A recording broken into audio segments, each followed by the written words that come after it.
Era uma casa nada engraçada. Não tinha teto, não tinha nada.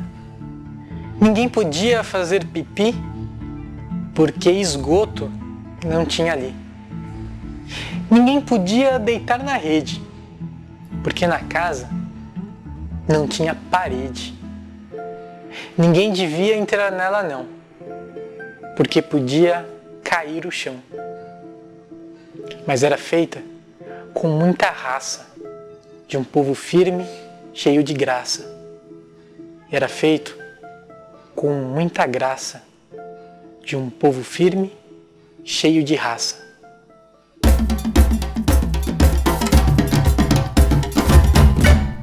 Olá, sejam todas bem-vindas e bem-vindos. Olá, Rogério. E aí, Vitor, beleza, cara? Beleza. Giovanni, Pisani, tranquilo por aí também? Sim, senhor. Maravilha. Estamos todos aqui. Hoje é o nosso 9º encontro, né? Penúltimo encontro, né? Penúltimo. Se vocês bem lembram, a gente nessa primeira série serão 10. 10. E daí, a seguir, novas emoções virão. Mas esse é o penúltimo dessa série. Vamos aí, o tema de hoje. A gente pensou para esse penúltimo encontro da gente apresentar algumas dicas, né? Apresentar alguns erros que dá pra gente contornar no nosso trabalho pastoral. Exatamente. E assim, eu já vou adiantando.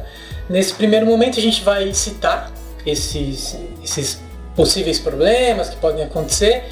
E no momento futuro talvez a gente trabalhe detalhadamente cada coisa que vale a pena, né? Com certeza. São questões bastante relevantes. Então, mas vamos lá, vamos começar? Então, eu acredito que uma primeira dica, né, um primeiro erro que muita gente comete, né, nos grupos por aí, né, é o coordenador que não sabe para onde que caminha, né? Já diria, né, nas literaturas por aí, que quem não sabe para onde vai, qualquer caminho serve. E a gente sabe que na pastoral não é qualquer caminho que serve, né? Então, o coordenador do grupo, a coordenadora do grupo, a equipe de coordenação, ela, a primeira coisa que tem que ter em foco é para onde que vai, né? Uma segunda coisa, né, é que não é só a coordenação que precisa saber para onde que o grupo vai, né? A segunda coisa é que o grupo tem que ter ciência disso, né? Porque senão, por que o grupo faz? A gente está se reunindo para quê? Os grupos se reúnem, né, e tem muito grupo que se reúne à toa por aí. Vamos se reunir só porque a gente é amigo, né? Tem muito grupo que só se reúne pela amizade, né? E um grupo que só se reúne pela amizade, né, o que vai produzir, né? Onde que vai levar esse grupo? Uma hora ou outra o grupo acaba, né, pelos caminhos da vida, né, se desmanchando, né, e não dando um resultado concreto, não ajudando no projeto de vida desses jovens e dessas jovens. Então essas duas primeiras dicas estão ligadas mais aos objetivos do grupo, né? Para quê e ter claro quais são esses objetivos. O coordenador, a equipe de coordenação tem que ter claro, né? E o grupo também tem que ter claro, né? Muitos grupos fracassam porque não têm a clareza do objetivo. Uma outra coisa também que é uma falha comum, né, e que é possível de ser contornada, né, é a coordenação que trata o grupo como massa, né? Não trata o jovem como um indivíduo, né? Tratar o grupo como massa, quer dizer assim, eles fazem aquilo que eu quero. São eles, não é fulano, beltrano e ciclano, não é o José, não é a Luciana, não é o Rodrigo, não é a Tamires, né? Não é a Letícia. Não são as pessoas, são massa, né? São o grupo, né? O grupo faz aquilo que o coordenador quer. Isso é um erro muito comum, né? Tratar o grupo como massa. Não trata as individualidades com a importância que ela deve ter num processo grupal, né? É uma questão de alteridade, uma palavra bonita aí, né? Tratar o outro como o outro tem que ser tratado, né? E não ter aquilo que eu falava no outro encontro, né, sobre os mandamentos do coordenador, não ter a empatia, né? Não se colocar no lugar do outro. Isso é um erro muito comum. Seguindo nessa mesma linha, né, de tratar o grupo como massa, né, tem uma outra falha que é muito comum, né, que é você não dividir tarefas, né? Que aí quando você não divide tarefas, você não desperta lideranças, né? Dividir tarefa é uma coisa fundamental dentro de um grupo de jovens. Por que é importante? Porque normalmente os grupos de jovens da Pastoral de Juventude são grupos pequenos, né? E quando você divide tarefas num grupo pequeno, as pessoas percebem que aquilo que elas estão fazendo de fato é importante. E todo mundo pode participar disso, né? Todo mundo pode contribuir, né? Então você percebe que quando um não faz, quando o outro não faz, no momento de avaliação, né, a falta que fez aquilo. Então é importante você dividir as tarefas e cobrar as tarefas, né? Então esse momento de você dividir, cobrar, né, e o outro atuar e fazer aquilo que foi passado para ele fazer, você acaba despertando a liderança, né, na rapaziada, né, no jovem daquele grupo, na jovem daquele grupo. Despertar o protagonismo, né? Como a gente Exatamente. costuma dizer bastante, né? O protagonismo juvenil, o protagonismo dessas pessoas que estão fazendo parte do grupo, né? Como o Rogério disse, elas se sentem parte do processo como um todo, né? Acho que o protagonismo juvenil, e como a gente comentou no vídeo sobre coordenação, vai preparando, né, esses jovens para ser os futuros coordenadores, né?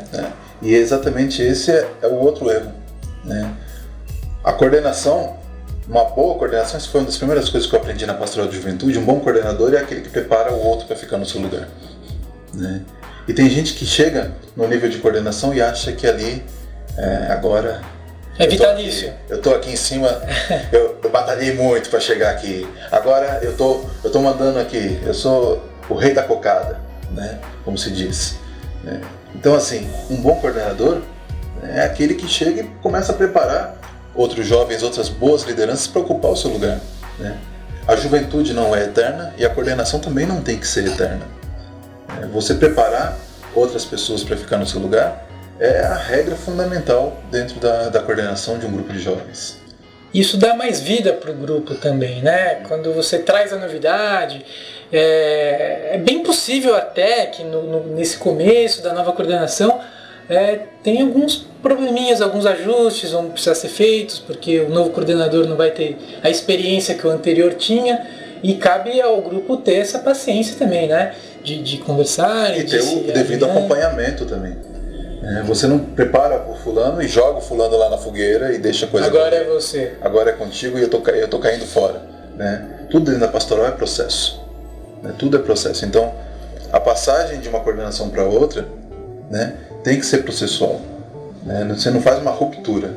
A pastoral não é de rupturas, a pastoral é justamente de processos, né? E falando em processos, isso tudo também tem que estar dentro de um planejamento. Mas não é só ter o planejamento no papel, chegar, catar o papel e falar, bom, no mês de março nós vamos fazer isso, no mês de abril, no mês de maio, no mês de junho, julho, agosto, entendeu?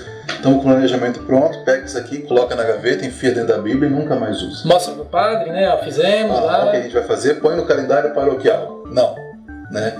Se tem planejamento, o planejamento tem que ser seguido. É claro que a gente vai ter, né, alguns problemas aí no meio. Adaptações. Né? Algumas adaptações, algumas novidades que acabam acontecendo, que tem que ser inseridas dentro do calendário, né? Mas um planejamento bem feito é um planejamento que tem que ser seguido. E dentro dessa mesma linha também, a gente falando de planejamento, que é uma coisa mais ampla, mas você falando do específico mesmo, da própria reunião, né? Essa é uma falha muito comum, né? As pessoas chegarem na reunião e vão falar, e agora? Né? O que a gente faz? Vamos lá, vamos pegar a Bíblia aqui, vamos ver o que Deus tem para dizer para a gente, e abre a Bíblia em qualquer canto aqui e fala, olha, Deus está mandando, corta a tua mão direita. Então não estou mandando cortar a mão direita hoje, né? Se der 3 voltinhas na Bíblia, assim, ajuda? Ou também não resolve? Não, a gente tem que fazer as coisas organizadamente, né? Então, se você vai ter uma reunião, você é um bom coordenador, você vai preparar a reunião antecipadamente. Ó, a motivação é essa, o canto vai ser esse, a leitura vai ser essa, né? A gente vai incentivar as pessoas nisso, a gente vai recordar a reunião passada, né? O que as outras pessoas assumiram. Então, isso tudo está dentro do planejamento da reunião, né? Então você tem o planejamento geral, que as pessoas normalmente fazem, mas assim, uma falha, nem sempre seguem, né? E você tem a preparação da reunião, que é importantíssima também. Uma outra falha muito comum, que as pessoas reclamam muito, né, as lideranças das comunidades, é que os grupos estão lá, mas os grupos não se envolvem, né, na vida da comunidade, na vida da paróquia, na vida da diocese. Então você tem a paróquia tal fica isolada, não caminha com a diocese. Você tem o grupo tal, ele não se envolve na vida da comunidade ou na vida da paróquia, né? Então assim, um grupo que vive à parte não é um grupo de pastoral da juventude. O grupo de pastoral da juventude é um grupo que está, né, inserido, vivenciando, né, tudo aquilo que a comunidade vivencia, né? Participa, né, das celebrações, participa da vida da comunidade, né? Trabalha junto com as outras pastorais, com os outros movimentos dentro da própria comunidade, da própria paróquia, né? Um erro então muito comum que a gente tem que procurar evitar é esse distanciamento. O grupo é uma coisa e a comunidade é outra, não. O grupo está na comunidade. A serviço da comunidade e, né, acho que integrando, né, o corpo comunitário. Assim. Uhum. Uma outra coisa também que a gente fala justamente, né, de que a vida dentro da comunidade é uma, né, e a vida fora da comunidade é outra. Muitos grupos têm esse pensamento, né? A gente aqui dentro é uma coisa e lá fora é outra. Não, a gente tem que esquecer isso. Não é uma Matrix. Né? A gente não está... o mundo lá fora é um e o mundo aqui dentro é outro. A gente é tudo no mesmo mundo, né? Eu, quando eu era mais jovem, tinha muito esse discurso, né? As coisas do mundo, né? E como se a gente estivesse fora do mundo, pisando em nuvens. Não. A gente ainda ouve isso hoje em dia também. Ainda ouve isso? Ouve. Não, isso é coisa do mundo. Não, aqui agora são as coisas da igreja. Não, a igreja está no mundo, né? E a igreja está aí para ajudar, né, a transformar os sinais de morte que existem no mundo, né? Porque foi Deus que criou o mundo, né? O mundo não pode ser tão ruim. Existem sinais de morte que a gente tem que denunciar e combater. Entendi. Talvez seja um exercício interessante fazer uma listinha, e daí como a gente colocou aqui, né? Nosso grupo está fazendo isso? Nosso grupo não está fazendo isso? Né? E rever, de repente perceber por onde pode caminhar melhor, né? Um bom exercício para fazer. Seria um exercício interessante. Né? Pode ser feito. E a gente tem alguma leitura bíblica, Rogério? Tem então sim. Nos iluminar? Está aqui em Marcos, no capítulo 10, nos versículos de 42 até o 45. Jesus então o chamou e disse: Sabeis que os chefes das nações as dominam, e os seus grandes fazem sentir o seu poder. Entre vós não deve ser assim. Quem quiser ser o maior entre vós, seja aquele que vos serve. E quem quiser ser o primeiro entre vós, seja aquele que é o escravo de todos. Pois o Filho do Homem não veio para ser servido, mas para servir e dar sua vida em resgate por muitos.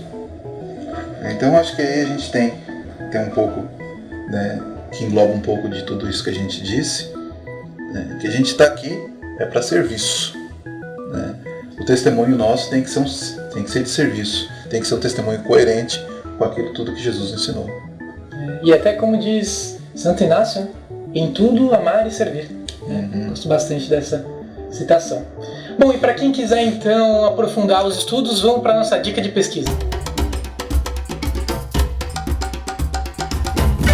A dica de leitura hoje, desse nosso 9º encontro, é esse aqui.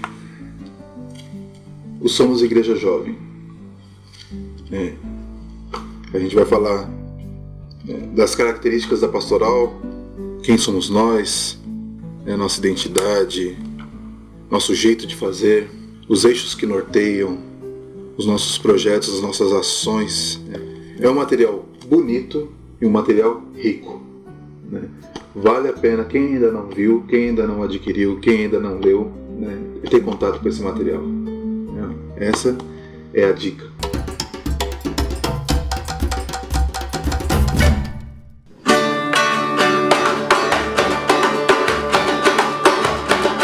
O teu povo, Senhor, está sofrendo, caminhando de um lado para o outro. Uma vida mais justa está querendo, ou então vai migrar até estar morto. Animados pela fé e bem certos da vitória, vamos fincar nosso pé e fazer a nossa história, animados pela fé. Bom, então isso aí, pessoal, animados pela fé, que a gente possa dar continuidade aí à nossa caminhada na comunidade, paróquia, grupo. E antes de terminar aqui a nossa participação, queria citar, Rogério, as pessoas que têm sido tão carinhosas com a gente ao longo desses programas. Manda ver. E eu peguei aqui os nomes dessas queridos que têm deixado mensagens, mandado e-mail. Então vamos lá, ó. Tem aqui Carlos Nunes. O Carlos Nunes ele tem um blog, até o pessoal que quiser acompanhar, pjaracaju.blogspot.com.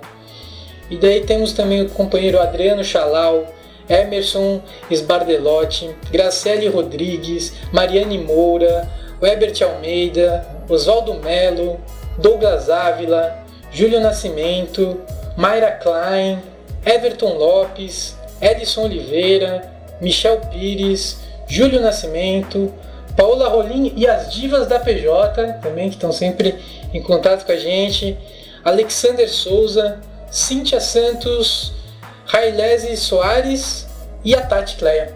Então, muito obrigado vocês que têm aí ao longo desse tempo entrado em contato, né, trocado mensagens e carinho, tem sido muito bom. Continuem e as outras pessoas também fiquem à vontade aí para estar sempre com a gente. Então aí a gente se vê agora, né, daqui a 15 dias aí no próximo programa, próximo e último programa, né, que a gente vai estar encerrando essa primeira série nossa, né, então a gente se vê lá. Abraço. Valeu!